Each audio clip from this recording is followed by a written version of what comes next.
Bueno, hoy ponemos la alerta sanitaria en el cáncer digestivo, un tumor de los más prevalentes y que afecta cada vez a más personas jóvenes. Dieta, cribado, diagnóstico precoz y prevención. Para hablar de todo ello está con nosotros al otro lado la doctora Pilar Esteban, médico especialista en el aparato digestivo, coordinadora del programa cribado del Hospital Morales Meseguer y además profesora universitaria. Buenas noches.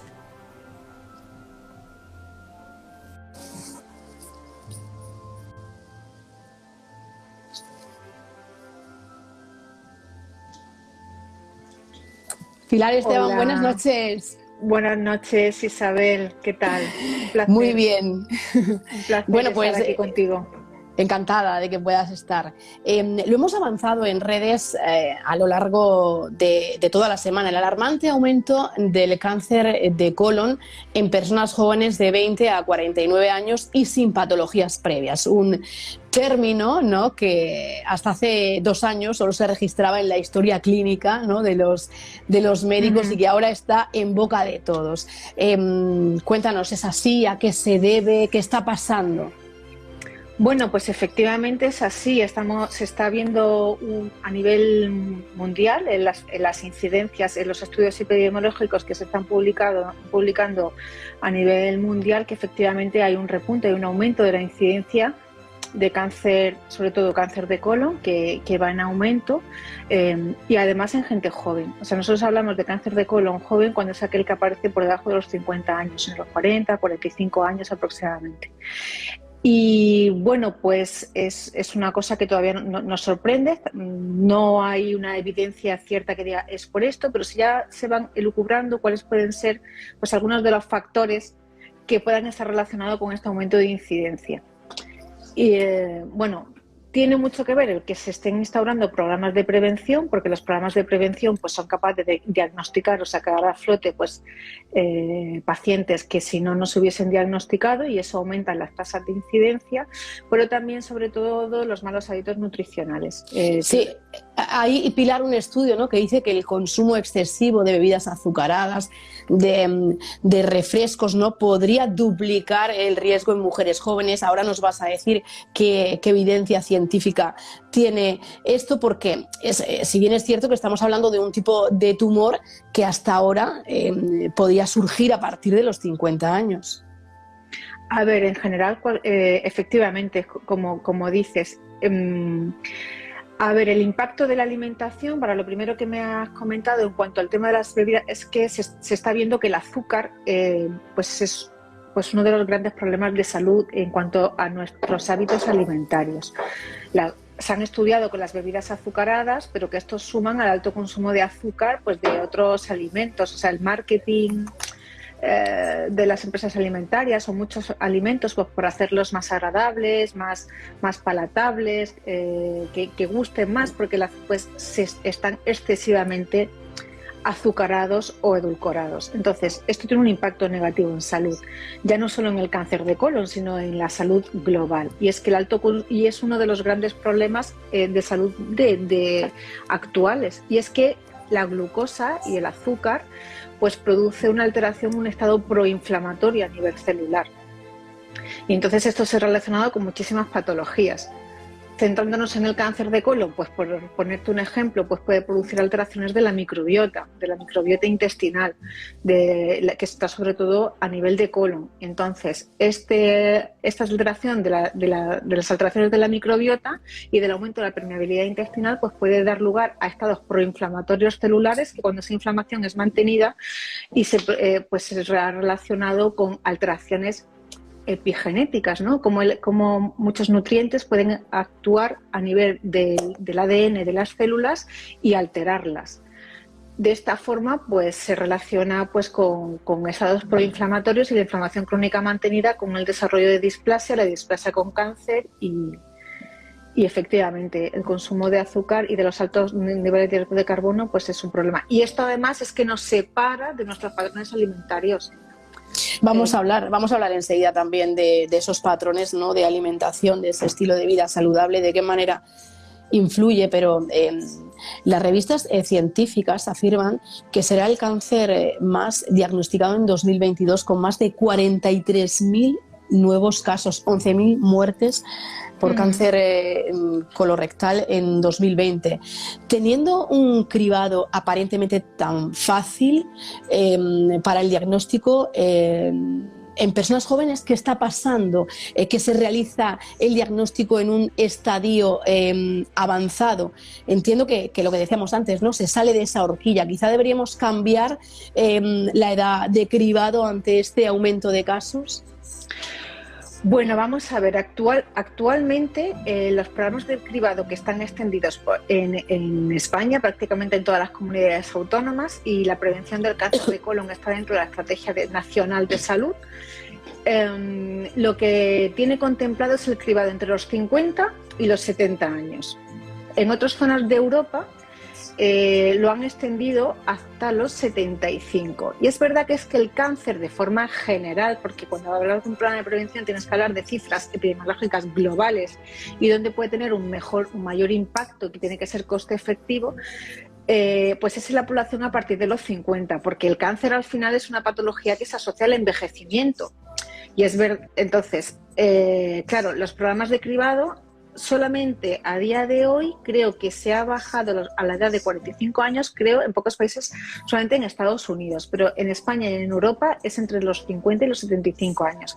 Es verdad que estamos viendo un aumento de incidencia, pero todavía no se puede equiparar con la incidencia que hay a partir de los 50, que es mucho mayor. Pero si hablamos, ¿no?, de que esa incidencia, podríamos decir que se ha duplicado, un poco las normas sí que están para cambiarlas, ¿no?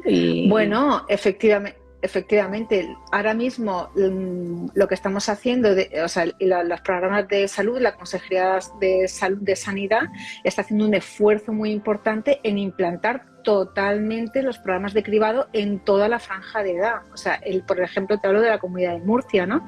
Ahora mismo se está extendiendo el programa de cribado.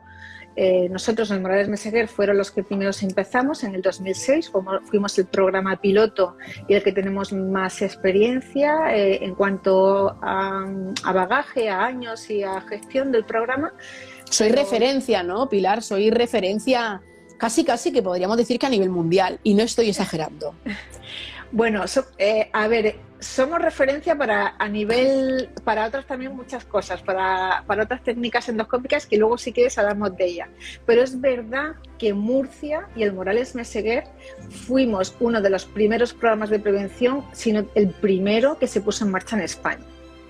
Eso se lo tenemos que agradecer en aquel entonces al doctor Fernando Carballo, al doctor Pérez Cuadrado, a Paco Pérez, a Carlos Tourné, que en aquel entonces algunos todavía sí están trabajando, todavía liderando el programa de prevención, pero que pues instauraron los programas de prevención en la región de Murcia en el 2006. Y efectivamente el Morales Meseguer fue el primero de Murcia y de los primeros de España junto con Cataluña. Entonces, llevamos ya mucha experiencia y mucho bagaje. Yo lo estoy coordinando actualmente en mi hospital, pero bueno, es un programa del que nos sentimos totalmente orgullosos porque vemos que tiene un impacto muy positivo. Es algo que salvamos muchas vidas, hacemos muchos diagnósticos y sobre todo, que es lo que a mí me gusta decir, es que ya no es que hemos diagnosticado tantos cánceres. Es que no. Eso no nos gusta decirlo, ¿no? Pero que sí que ha sido de manera precoz, ¿no?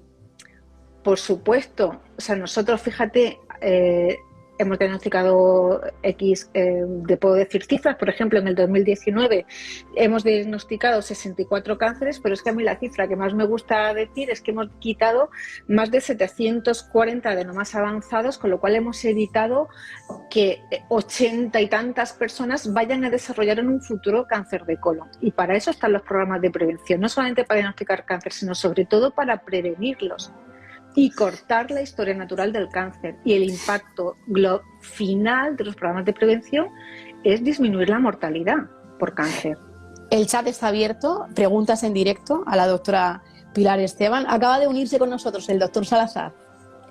Un placer, es maravilloso. A Vladimir. Vamos a hablar, Pilar, de ese... de ese plan de prevención y cribado en la región de Murcia, como es el proceso. Primero, la sangre oculta en heces. En el caso de ser positivo, entonces se realiza esa colonoscopia, ¿no? que realiza el diagnóstico, y además la colonoscopia, a través de la colonoscopia se pueden extirpar pólipos y evitar así el riesgo de malignizarse. Es decir, podemos incluso adelantarnos, ¿no?, a ese diagnóstico de cáncer. Sí, bueno, efectivamente, Isabel, lo has descrito de forma maravillosa. Vamos a ver, nosotros el programa bueno, una cosa que quiero que tiene que quedar importante, y mucha gente me lo pregunta, es que desafortunadamente no todos los tumores se pueden beneficiar de un programa de prevención.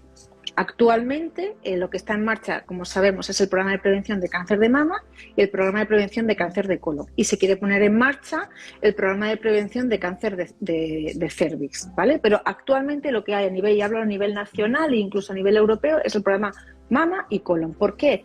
¿Por qué estos tumores y no otros? Pues porque tiene que cumplir una serie de requisitos para que un tumor pueda ser prevenible, ¿no? Y es que la enfermedad pues tiene que constituir un problema de salud, tiene que ser frecuente, ¿vale?, para instaurar un problema sanitario, y que luego tiene que tener una historia natural larga, tiene que tener una fase preclínica y tiene que tener una historia natural prolongada en el tiempo. Y es aquí donde entra lo que has comentado, Isabel, del tema de la colonoscopia, la detección de los pólipos y la extirpación. Porque extirpando esos pólipos, que son lesiones preneoplásicas, consigues evitar en un futuro el avance de esa lesión y que se convierta en un cáncer de colon. Hasta 5 años puede tardar un pólipo en malignizarse, ¿es así? Bueno, la biología molecular de los tumores es muy variable, pero bueno, podríamos establecer más o menos desde que aparece la lesión nueva hasta que se va a malignizar en un periodo de 5 a 10 años. Luego es verdad que hay algunos tumores que desafortunadamente pues tienen un crecimiento muy, muy rápido, y eso pues depende de la biología molecular celular de cada tumor. Bueno, entonces, a lo que estabas preguntándome antes del programa de prevención de cáncer de colon, más o menos tú lo has explicado muy bien en qué consiste, ¿no? Pero para que la gente lo entienda, ¿no? Y tome conciencia, ¿no?, de ello. Sí, porque eso es importantísimo, porque si no participan no vamos a conseguir el impacto que queremos, que es disminuir la mortalidad y quitar el cáncer. Entonces es muy importante explicárselo a la gente, que las empresas y que participen en los programas de prevención. Entonces, el tema consiste en lo siguiente: es la población que es censada entre los 50 y los 70 años van a recibir en su casa una carta que explica pues que se está iniciando el programa de prevención en su centro, en su área de salud, en su centro de salud, porque el programa va pilotando, va moviéndose por los distintos centros de salud. Hay un circuito de rotación, y que tienen que hacerse un test de sangre oculta en heces. Estos test los pueden recoger en su centro de salud o en muchas de las farmacias que están adscritas al programa de prevención, que afortunadamente están participando muchas farmacias, y de forma que el paciente puede depositar los test o en el centro de salud o en la farmacia, que habitualmente suelen recurrir a las farmacias porque son dispositivos que los tienen como más abiertos y más, pues más accesibles, ¿no? Y la verdad que lo hacen fenomenal. Vale, pues entonces, estos test de sangre oculta en heces lo que van a hacer es que se analizan en el laboratorio. A los que son negativos se les vuelve a enviar una carta diciendo: usted ha salido negativo, dentro de 2 años vamos a volver a enviarle otra carta y a volverla a invitar a participar en el programa.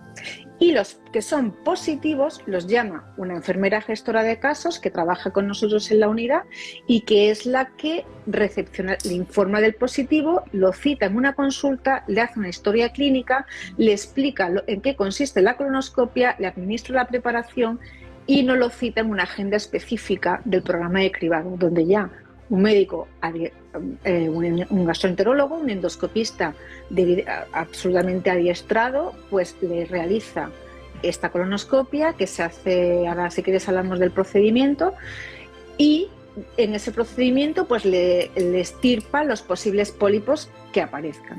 Entiendo, Pilar, que una vez, ¿no?, que esa sangre oculta de heces tenemos que es positiva, todo ya funciona muy rápido, ¿no?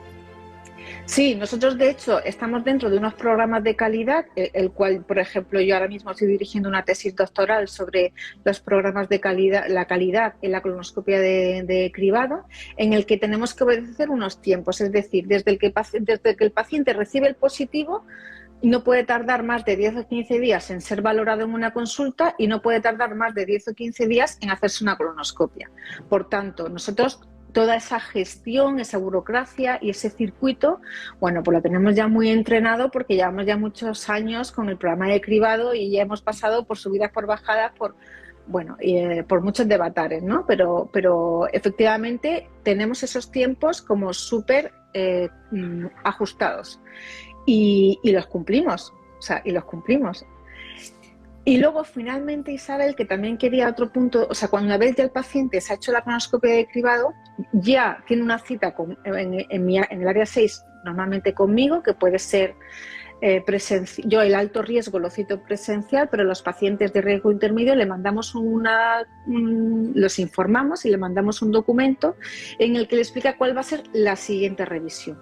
Y la siguiente revisión puede ser distinta, es que ahí los pacientes se lían, a veces les revisamos con test de sangre oculta en heces, a veces con colonoscopia al año, a los 3 años, a los 5 o a los 10, en el que tenemos que valorar distintos parámetros, número de pólipos, histología, antecedentes familiares y tamaño de las lesiones.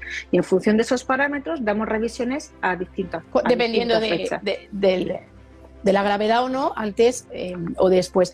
Importantísimo, Pilar, que hay un programa tanto para la prevención del cáncer de mama como del cáncer de colon, que la gente se haga esas revisiones, que acuda, ¿no?, a esas citas que se programan desde la Consejería de Salud, ¿no?, y que se lleven a cabo.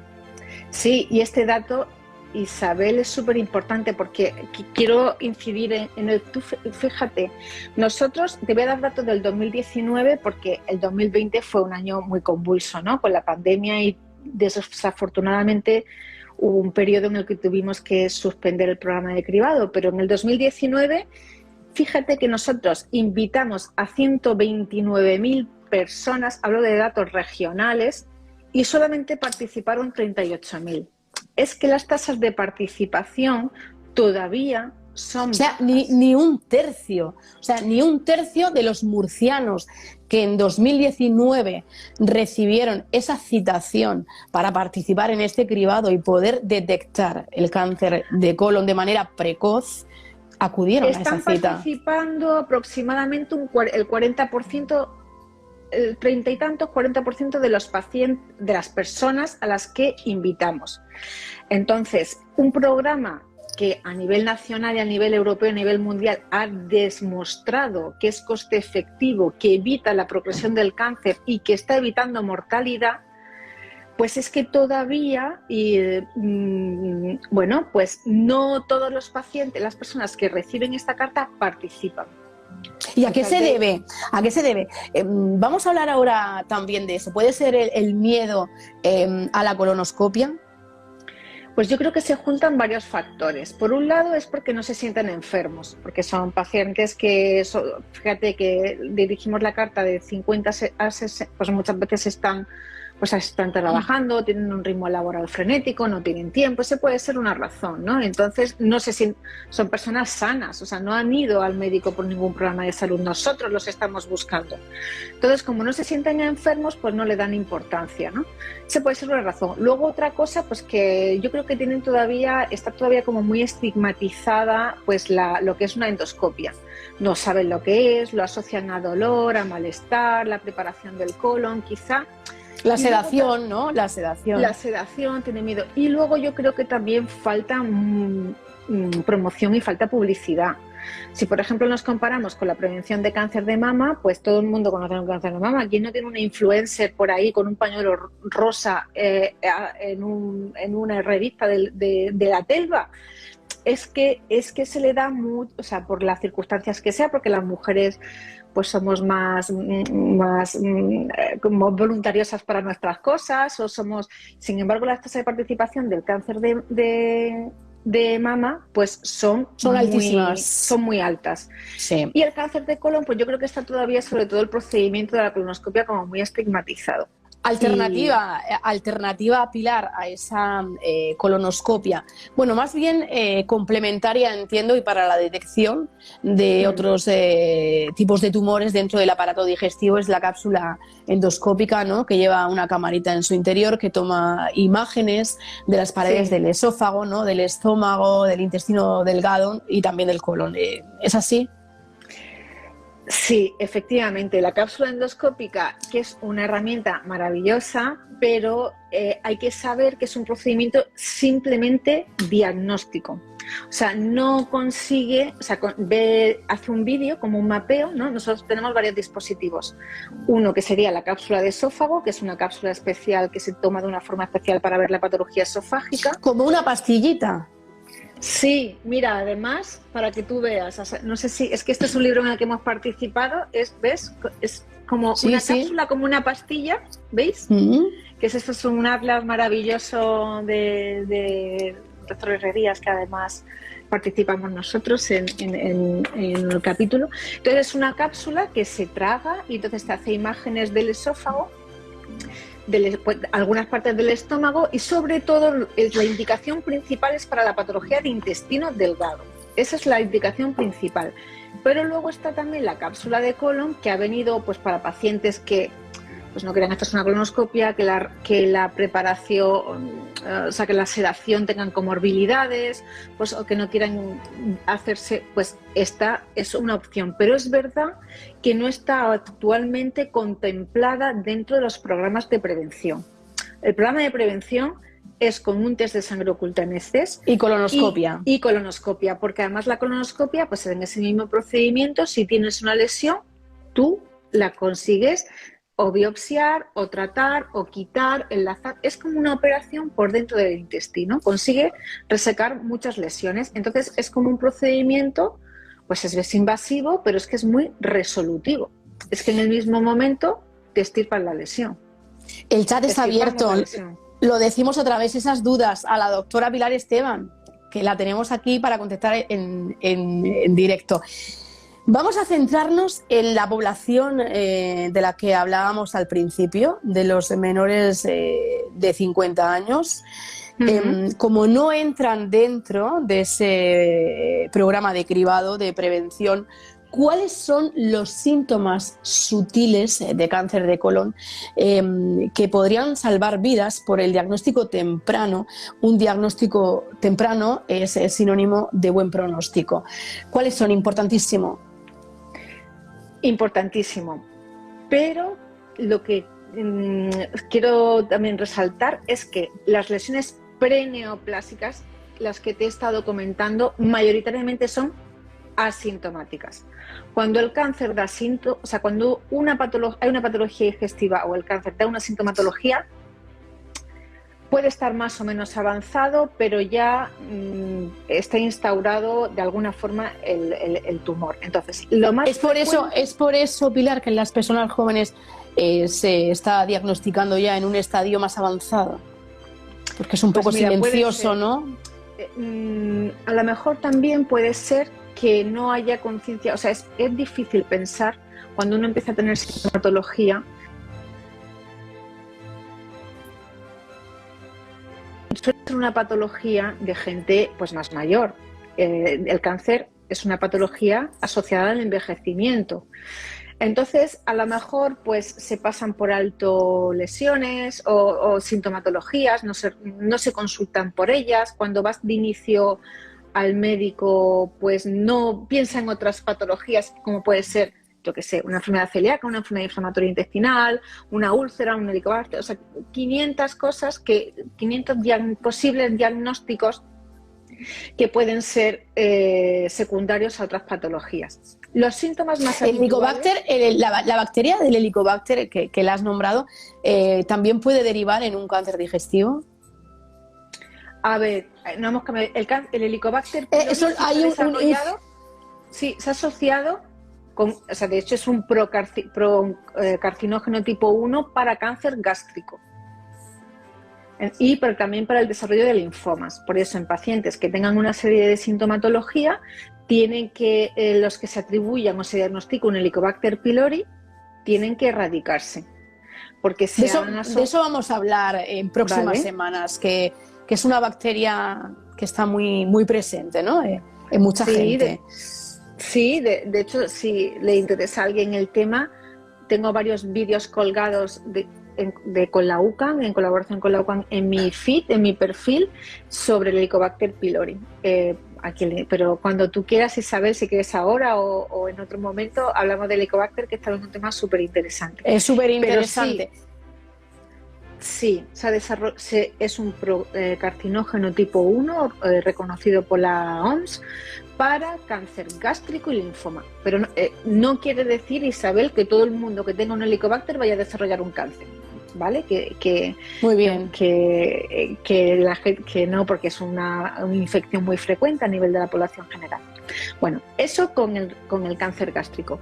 Con el cáncer de colon. Los síntomas, decíamos la sintomatología, algo que nos pueda hacer saltar esas alarmas. Vale, vamos a ver, la sintomatología cambia si lo que tenemos es un cáncer de colon derecho, de la parte donde está el apéndice, el ilion terminal, el colon ascendente, de cuando es el recto. Los síntomas cambian, pero a grandes rasgos, cuando suelen ser de colon derecho, pues uno de los síntomas puede ser una anemia ferropénica, que un control analítico rutinario de repente te encuentras una anemia con déficit de hierro o pérdida de peso pues no justificada, o un dolor, distensión, gas, malestar.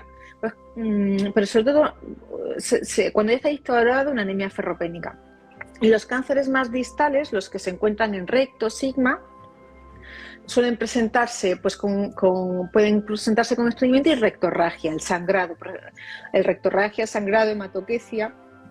Eso ya, desde mi punto de vista, o sea, eso ya hay que indicarle una colonoscopia. O sea, un paciente que te consulte, ya tenga la edad que tenga, con una rectorragia, nosotros ya es que no nos lo pensamos, indicamos una colonoscopia, porque antes pues podías pensar, pues parece una patología no rectal benigna, pues sí, o no. Entonces, o sea, no nos debemos de confundir. La gente dice, cuando la sangre es roja es que no hay problema, cuando la sangre es oscura es que sí podemos tener un problema. Eso no es así. ¿O sí? Ante la duda, consultas, le haces una valoración por tu médico de atención primaria, si lo cree conveniente. Y yo indicaría una colonoscopia. Ante una rectorragia, sea como sea el color de la sangre, importante. Sí. O sea, yo por lo menos, si sobre todo es una rectorragia mantenida, si se asocia con un disconfort, haces un control analítico y resulta que tienes un poquito de anemia, o luego hay episodios de rectorragia a lo mejor que se asocian con dolor, ¿no? Que es muy característico de patología no rectal benigna.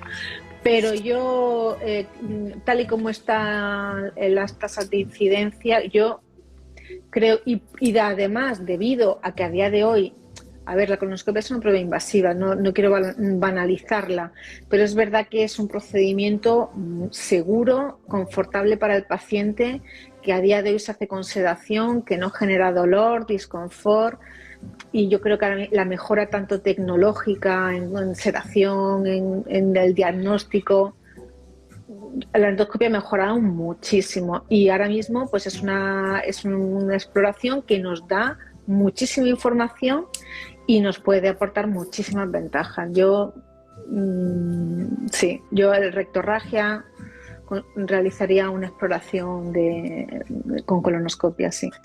Entonces, para los pacientes que se salen de esa horquilla, que lo tienen más complicado en el diagnóstico, para que no se diagnostique en un estadio muy avanzado, anemia ferropénica, pérdida de peso sin motivo aparente, rectorragia, Dolor abdominal, pueden alterarse también alteraciones del ritmo intestinal, a veces pueden tener tendencia a la diarrea, otras veces pueden tener tendencia al estreñimiento, gas, disconfort, malestar. Bueno, por supuesto, si en cualquier exploración física pues te detectas una adenopatía o una masa palpable o alguna anomalía en la exploración física. Sí, eso a grandes rasgos sería los síntomas más habituales, pero que, como puedes ver, Isabel, son síntomas que se pueden asociar a otras muchas patologías. A otras enfermedades. Es que la enfermedad inflamatoria intestinal puede tener una sintomatología similar, la enfermedad celíaca te diría que,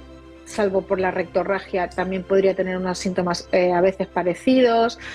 Entonces, bueno, pues ante la duda... Pero bueno, todos son patologías que es bueno consultar en principio con nuestro médico de atención primaria, ¿no? Ante cualquiera de estos síntomas mantenidos. Por supuesto, ante la duda, consultar y bueno, pues hacer una valoración por su médico y nosotros, cuando nos requieren una exploración endoscópica, nos lo mandan al hospital, a la unidad de endoscopia, o nos lo mandan a nuestras consultas y nosotros lo reevaluamos. O sea, claro que sí. Pilar, hemos dicho 43.000 diagnósticos nuevos cada año, 11.000 muertes por cáncer de colon el año pasado. Pero también tenemos que decir que, afortunadamente, es un tumor curable en un porcentaje muy alto. Sí. Sí, bueno, sobre todo, como hemos dicho antes, pues cuanto antes se diagnostica, antes se trata.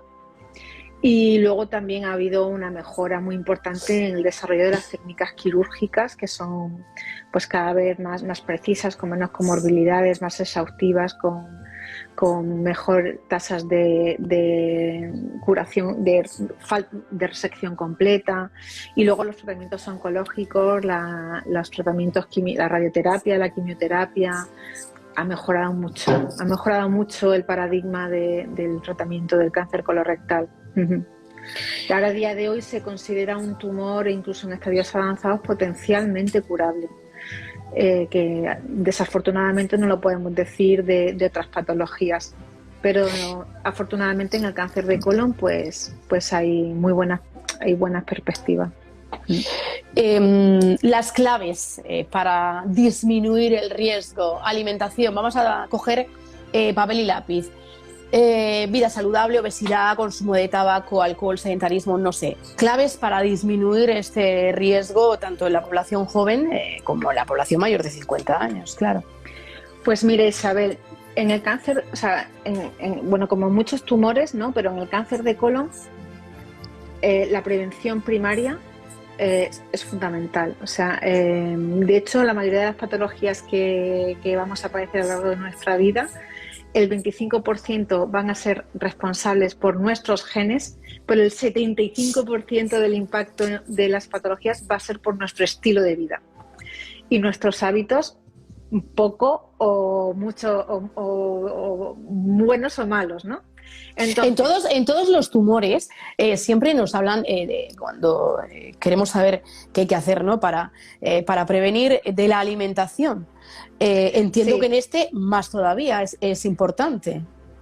Efectivamente, siempre, sobre todo, lo que más se ha relacionado ha sido con una dieta con bajo consumo en fibra.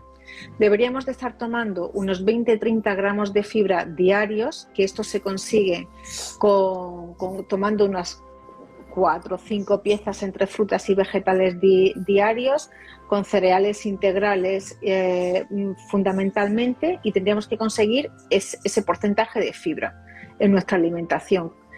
Luego también en algunos estudios se ha relacionado con el ácido fólico, con el consumo de calcio y con los niveles adecuados también de vitamina D. Entonces, al final, lo que se pretende es tener una dieta con un patrón de dieta mediterránea o antiinflamatorio, en la que predomine, sobre todo en la base de nuestra alimentación, las frutas, las verduras, los vegetales y la legumbre, ¿no? Luego se ha relacionado negativamente eso como factores protectores. Y luego, como factores negativos, Por supuesto, la toxicidad del tabaco, la toxicidad por el consumo continuado crónico de alcohol, la obesidad, se ha relacionado también con el índice de cáncer colorectal, el sedentarismo y los ultraprocesados, ¿no? La alimentación que decíamos antes, el azúcar, Cuando tú te separas de un patrón nutricional antiinflamatorio o mediterráneo y te estás yendo hacia una dieta con procesados y con alto contenido en azúcares, pues es que ya no solamente que comas de eso, es que comes azúcares y dejas de tomar alimentos con alto contenido en fibra, ya no solo lo que comes, sino que también en ese periplo dejas de tomar otros alimentos que sí que aportan muchísimos beneficios en salud. Por pasta supuesto, integral, entiendo, pasta integral, pan integral, ¿no? Consumo de cereales, sí. Consumo de cereales, que predominantemente integrales, y evitar las harinas refinadas, las harinas blancas refinadas. No quiero decir con esto que no se puedan tomar, ¿no? Todo en su justa medida, pero que tu base de tu alimentación tiene que estar en frutas, verduras, vegetales, legumbres y cereales lo más integrales posibles. Sobre todo también pues, para que no hagan ese aumento, ¿no? Ese pico de insulina, que al final el aumento de las glucemias en sangre y el aumento de insulina pues se ha relacionado pues con muchas alteraciones a nivel celular y muchas alteraciones epigenéticas y estados proinflamatorios, y la inflamación mantenida pues es un factor relacionado con la aparición de cáncer. Y en el cáncer de colon pues tenemos también pues toda la alteración de la microbiota, que es la microbiota más abundante, se encuentra a nivel de colon, y todas esas alteraciones de la microbiota que se producen también por los malos hábitos nutricionales pues viene también a sumar en las vellosidades, ¿no? La microbiota son las bacterias que se encuentran a nivel de muchas de nuestras cavidades expuestas al exterior, en la piel también, y sobre todo donde es más abundante es en el tracto gastrointestinal, sobre todo en el colon. Entonces, muchas veces estas alteraciones de la microbiota, que se pueden ver alteradas por miles de circunstancias, pues producen una disminución de microbios, de microbiota protectora o reguladora, y un aumento de microbiota proinflamatoria que desencadena también la aparición del cáncer colorectal. Es también otro de los factores, pero que se viene a sumar en el círculo de lo que hemos hablado de los hábitos saludables. El diagnóstico precoz, la prevención, buenos hábitos alimentarios. Pero los antecedentes familiares, ¿no? ¿Qué papel juegan en el cáncer de colon? Pues mire, Isabel, pues es que una pregunta maravillosa, muy buena pregunta, porque eso también hay que tener en cuenta, que cuando uno hace un diagnóstico de un cáncer de colon en paciente joven, siempre tiene que pensar que pueda estar detrás el componente hereditario. Entonces, hay que saber que dentro de todo el cáncer de colon, la mayoría, el 85%, son casos esporádicos, y es que aparecen a lo largo de la vida, pues por las circunstancias que sean, pero hay un porcentaje, un 10 o un 15%, en el que pueden estar relacionados con patologías hereditarias. Hereditaria quiere decir que yo le transmito a mis hijos una mutación de un gen que les va a predisponer a padecer un cáncer de colon en edad temprana. Habitualmente las patologías, no sé si la habéis oído hablar, la poliposis adenomatosa familiar es una de ellas, el síndrome de Lynch, que es cáncer colorectal hereditario no asociado a poliposis, la poliposis asociadas a otras mutaciones, a la MIH, y algunos síndromes de poliposis hiperplásica. O sea, hay también más patologías, ¿no? Entonces, siempre hay que tener eso en mente y descartar esos patrones de herencia que conocemos, y conocemos las mutaciones, que eso es lo que yo hago mucho en mi consulta, la consulta que yo llevo en el hospital, que es de alto riesgo en cáncer de colon, y veo todas estas familias con esas mutaciones genéticas que en algún momento algunos han desarrollado ya un cáncer y otros lo van a desarrollar en el futuro, y las veo en la consulta. Luego también está un porcentaje de pacientes en los que no hay una mutación conocida a día de hoy, pero que hay una agregación familiar. El padre ha tenido un cáncer, el tío ha tenido otro tumor, el abuelo, el hermano y tal. Entonces, es verdad que a día de hoy no se conocen todas las mutaciones genéticas que se involucran en la aparición del cáncer, pero ves que hay un patrón familiar. Entonces, a estas personas, a estos familiares, es muy importante evaluarlos en nuestras consultas de alto riesgo porque hay que ofrecerles una estrategia de prevención distinta al programa de cribado del cáncer de colon. El programa de cribado del cáncer de colon está dirigida a población de riesgo medio, a población general, a población que no ha tenido ni antecedentes de cáncer de colon familiares ni personales. Los que han tenido antecedentes, por supuesto personales que han padecido un cáncer, pero bueno, esos están bastante bien controlados en las consultas ya, o los que tienen varios, por lo menos 2 familiares de primer grado con cáncer de colon, esos tienen es un cribado distinto, ¿no? Es un cribado con colonoscopia directa, no pasa por el test de sangre oculta en heces, es un cribado distinto y tiene que consultar con especialistas que conozcan bien los programas de prevención, el cribado de cáncer de colon, para adecuarle la estrategia preventiva para ese perfil, evaluando el caso familiar y siempre pues valorar, diagnosticar o excluir una patología hereditaria por una mutación genética. Hablando de mutaciones, hay una mutación autóctona del cáncer de colon en el Valle de Ricote. Se hizo un estudio, ¿no?, en el hospital en el que trabajas, el doctor José Macías.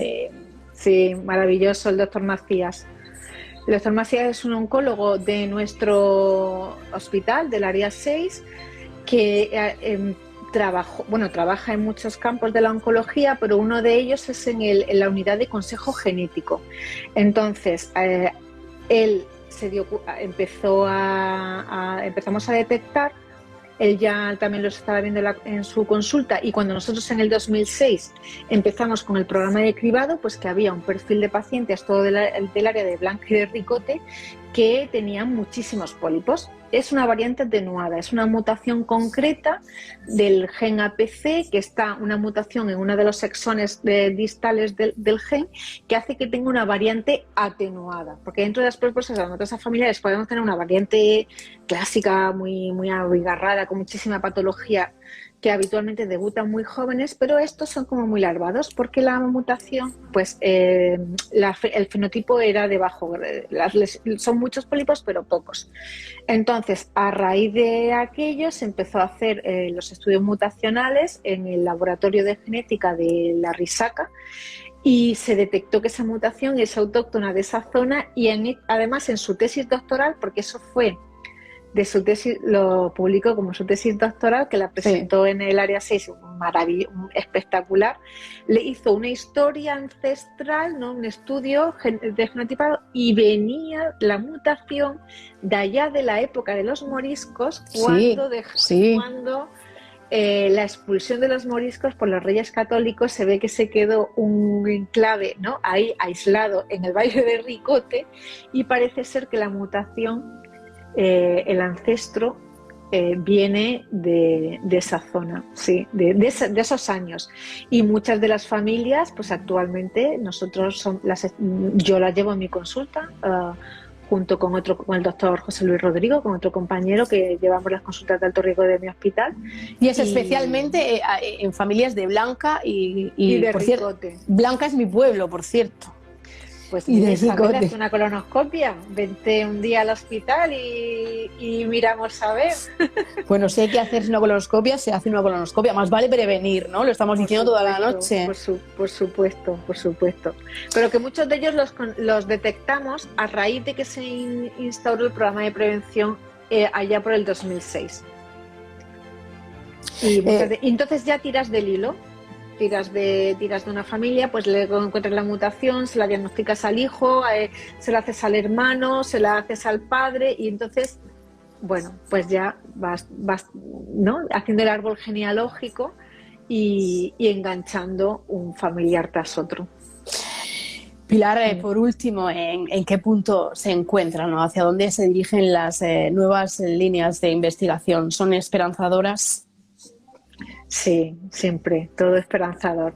A ver, pues mira, en cuanto al tema de prevención, yo creo que las líneas futuras están en detectar biomarcadores que nos hagan todavía más precisa la selección de qué pacientes hacer una colonoscopia. Ahora mismo estamos usando el test de sangre oculta NFS inmunológico, pero ya empiezan a aparecer marcadores con oncogenes o con test de microbiota específicos, pero sobre todo con oncogenes. Entonces necesitaríamos como marcadores específicos que nos seleccionaran de forma más exhaustiva a qué pacientes realizar una colonoscopia y a quién no. Eso me parece una línea de trabajo muy prometedora, que yo creo que en unos años pues podremos tenerlo. Y luego, por supuesto, en el desarrollo de las técnicas quirúrgicas, que cada vez pues son más precisas, más exhaustivas, que hay cada vez mayor dotación tecnológica y de aparataje para la realización de una cirugía exitosa, y los tratamientos oncológicos. Los tratamientos oncológicos, pues cada vez hay más moléculas más precisas y sobre todo la medicina personalizada. El diagnóstico molecular del cáncer, muchos también en las piezas quirúrgicas o en los pólipos, nuestros médicos de anatomía patológica. Ahora acabo de ver que se ha metido el doctor Eduardo Alcaraz, que es un patólogo maravilloso de mi hospital, pues el diagnóstico de inmunohistoquímica y la detección de marcadores en las piezas tumorales que indican qué tipo de quimioterápico, qué tipo de fármaco hay que poner para uno o por otro, a quién poner la quimioterapia diana, ¿no? La quimioterapia diana y personalizada, ¿no? La quimioterapia personalizada. Bueno, hay unos estándares, ¿no? Unos protocolos que ya en sus estudios han demostrado pues su eficacia en el cáncer colorectal, pero bueno, hay los estudios de marcadores moleculares que seleccionan pues qué fármacos, sobre todo en cuanto a la inmunoterapia, aplicar o no en el cáncer colorectal. Hablabas de oncología, ¿no? Del hospital en el que trabajas, que ayer os dieron un superpremio. Bueno, es que es un servicio maravilloso, o sea, trabajadores, punteros, el servicio de oncología, yo por donde vamos, del área 6, bueno, del área 6 que coge el área 6 también coge el Reina Sofía. Pues tuvieron un reconocimiento internacional de una sociedad americana de oncología, en el que, bueno, pues es que, bueno, no solamente que es importante, no solamente que tú sabes que lo haces bien, sino demostrarlo y que te lo certifiquen. Es un equipo humano maravilloso, unos profesionales de bandera. Del que formas parte, Pilar, porque lo decía la semana pasada el doctor Vladimir, decía, ¿no?, que es una asistencia multidisciplinar, ¿no? Desde el auxiliar, la enfermera, quien hace la colonoscopia, quien valida los resultados, anatomía patológica. Qué importante, ¿no? Es ese trabajo en equipo para que todo fluya mejor, vaya más rápido, ¿no? Bueno, por supuesto, es que una sola no es nadie, quiero decir, es que no eres nadie si no estás con tu equipo, entonces yo, por ejemplo, estoy tremendamente orgullosa, por supuesto, del programa de prevención de cáncer de colon, y es un trabajo de muchos y de muchas compañeras de muchos años. Se ha unido el doctor López Martínez, que lo vamos a tener la semana que viene. Ah, maravilloso, el doctor López Martínez, nada, un saludo, Juanjo. Y bueno, y luego también que estoy súper orgullosa de la participación de los comités multidisciplinares en cáncer. Nosotros todas las semanas, por supuesto, el cáncer de colon es uno de los que más nos ocupa, y todas las semanas nos reunimos equipos de oncología, radiología, cirugía, aparato digestivo, anatomía patológica, y ahora se ha incluido también un equipo de nutricionista para la optimización, por lo que hablábamos, ¿no?, de la alimentación previa a la cirugía, la alimentación es la terapia multimodal que también se van a poner de rehabilitación multimodal, tanto sobre todo para preparar a los pacientes previo a la cirugía oncológica. Se va a empezar con el cáncer de colon. Hay una sesión que se va a dar en mi hospital sobre este tema la semana que viene en el salón de actos, súper interesante. Y igual el cáncer de gástrico y el cáncer de páncreas, o el cáncer, o sea, muchos de los O sea, yo en mi caso los tumores digestivos, ¿no? Que son los que trato, pero que hay comités multidisciplinares de muchos tumores y nos reunimos pues especialistas de todos los ámbitos que los tratamos y todos aprendemos, todos nos enriquecemos del conocimiento de todos y todos sumamos, por supuesto. Pilar, con esa esperanza de la investigación nos quedamos. Pilar Esteban, médico especialista en el aparato digestivo en el Hospital Morales Meseguer, gracias por aportarnos tanta información, por enseñarnos a prevenir el cáncer, por ofrecernos un estilo de vida saludable del que hemos tomado nota, y gracias por estar al otro lado. Buenas noches. Isabel, pues gracias a vosotros por darnos voz, porque muchas veces estamos en nuestro departamento, en nuestro área, con nuestro trabajo que nos absorbe y bueno, pues necesitamos de la prensa pues para que nos visibilice, porque yo creo que se hace mucho que no se sabe. Así que bueno, esa misión te la dejo a ti. Gracias, Pilar. Pues nada, gracias. Buenas noches. Buenas noches. Un abrazo.